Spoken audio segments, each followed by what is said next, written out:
मेरे साथ साथ बोलिए। पाठ 17 बोलने वाली मांद। सुने कहानी। एक जंगल में खरनखर नाम का एक सिंह रहता था। एक दिन उसे बहुत भूख लगी। वह आहार की खोज में पूरे जंगल में घूमता रहा, पर एक चूहा तक हाथ नहीं लगा। इस खोज में ही शाम हो गई, अंधेरा हो रहा था। इसी समय उसे एक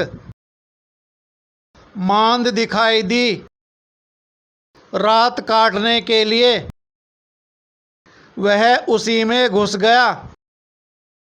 उस मांद में घुसकर उसने सोचा, इसमें कोई न कोई पशु तो रहता ही होगा। जब वह विश्राम करने के लिए इसमें घुसेगा, मैं उसे दबोच लूंगा। यह सोचकर वह उस मांद में एक और छिपकर बैठ गया। उस मांद में दधीपुछ नाम का एक सियार रहा करता था। वह मांद की ओर आ रहा था। मांद के द्वार पर आकर उसने देखा तो उसे सिंह के पैरों के चिन्ह दिखाई दिए। चिन्ह मांद की ओर जाने के लिए तो थे, पर लौटने के नहीं थे। उसने सोचा, हे भगवान, आज तो मेरी जान पर ही आ बनी। इसके भीतर अवश्य कोई सिंह घुसा बैठा है। उसे समझ में नहीं आ रहा था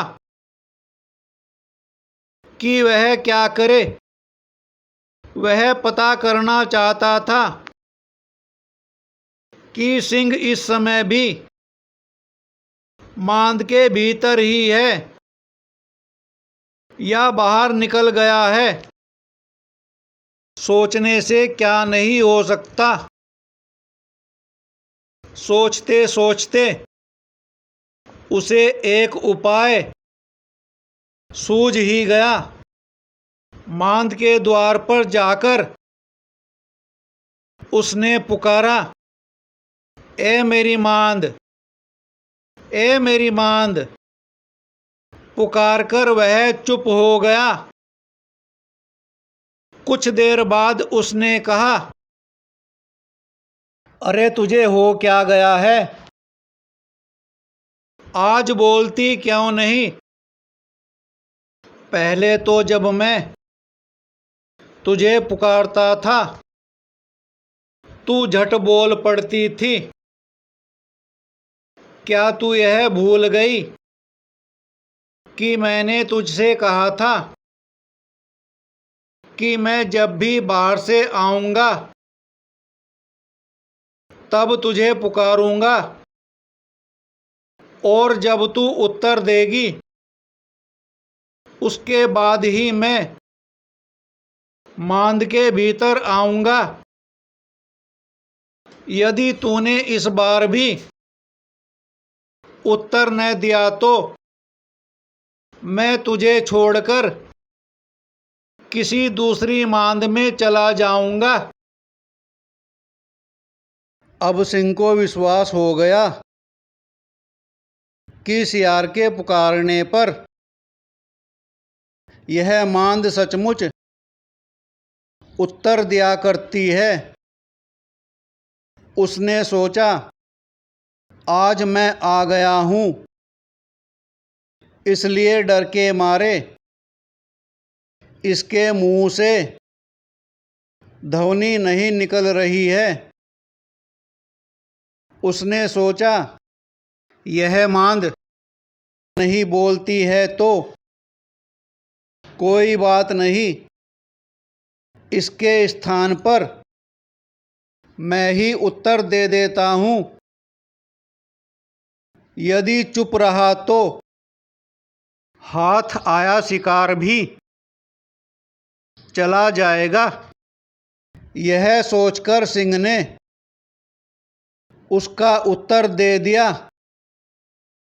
उसकी दहाड़ से वह मांद तो गूंज ही उठी। आसपास के पशु भी चौकन्ने हो गए। सियार वहां से यही कहते हुए चंपत हो गया कि इस वन में रहते हुए मैं बूढ़ा हो गया, पर आज तक कभी किसी मांद को बोलते हुए नहीं सुना। भगवान सिंह नेशनल बुक ट्रस्ट से प्रकाशित पंचतंत्र की कहानियाँ से साभार।